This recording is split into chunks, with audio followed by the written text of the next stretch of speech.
Hey everybody, Casey here, and welcome to the trunk of my car, which is both the setting for the video and the problem we need to solve. So on my left is my good old trusty key machine for my mobile locksmith business, but my problem is that it needs an outlet, and I don't have one in this car. Now I could put in an inverter, and I probably will someday, but for the time being, I also have another problem.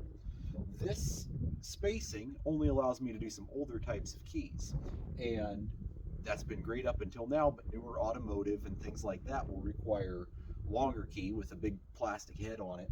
And to solve both of those problems, I actually have a new key machine.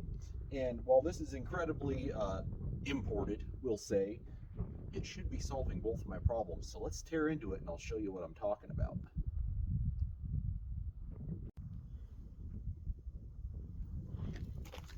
Alrighty, so all in all, this was about $120 bought, shipped, and that was on eBay. So I don't expect a lot, but I have used one of these in the past, and they're actually not bad. We have one at work, and I have borrowed it actually a couple of times when mine didn't work for what I needed, and thought, well, at some point I'm going to need one for myself, and hey, that point is right now. So let's get that business out of the way, and I'll show you what we got going. Now, it's going to have all your same components.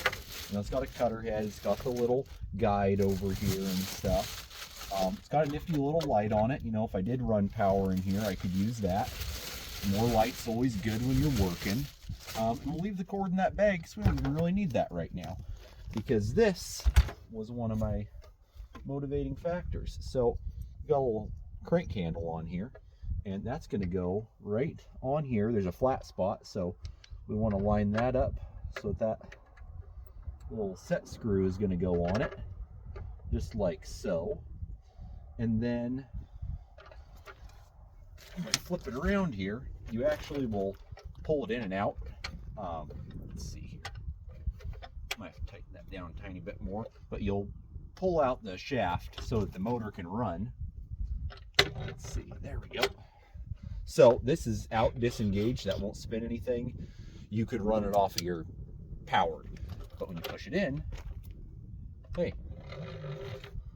that's going to spin, that's going to cut your keys. Now we're going to have to prop this end up a tiny bit, of course, because once it swings down, it hits there. But let's load up a key now and take it for a spin and see how it does. Okay, so I've actually done a little test cut here, and I've got one that didn't go great because I needed to get my depths lined up better. So we're just going to actually recut through here, and we should have a working key after this. So set it up here and watch it go.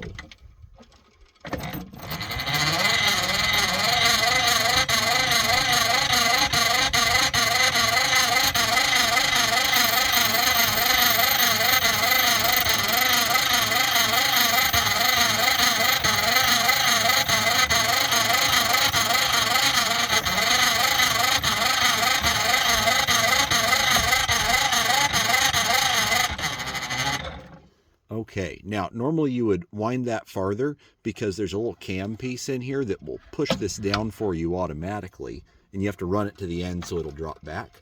But let's just show that we got our key working. It just took a little bit extra off of there. And here's our lock. And hey, does it.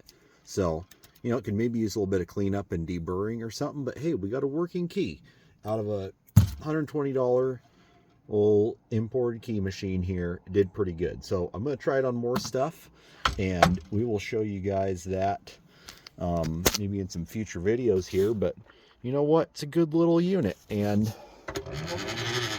you know, easy to run. It's not going to take up much space. Could set my old machine up just at my shop, and that way I've got one to take on the road with me. But anyway, I hope you guys found something of value here, and we'll see you next time.